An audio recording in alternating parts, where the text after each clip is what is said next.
This is a special topic on cultural sensitivity. When you go abroad to teach, or even if you teach here in the US, you will have students from a very different culture from your own, if not a very different culture from other students in your class. So cultural sensitivity should be very important to you. When choosing text, when interacting with students, always keep cultural sensitivity very important in the back of your mind. So I thought I would talk about a couple examples. One is if you are talking about a unit on beaches, for instance, and you know that you have a Muslim student in your class, it might not be very appropriate to show pictures of women in bathing suits.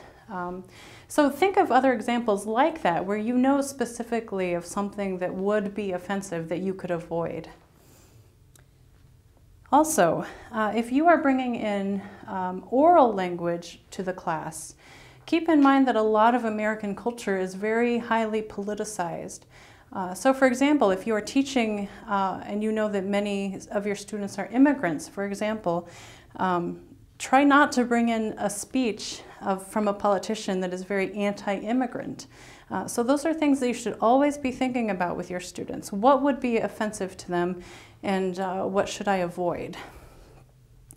One more example is if you are bringing in reading texts, always think about the topic of the text and maybe even the hidden assumptions that are part of the text. So if you are teaching in Russia, for example, you might not want to bring in a text that assumes that all people living in cold climates are unhappy. That might be very offensive to a Russian. So take a moment and think about the students in the location where you want to teach. What is involved in current events in that culture? What are some of the cultural assumptions about gender and class? So think about what might be offensive and what you could avoid.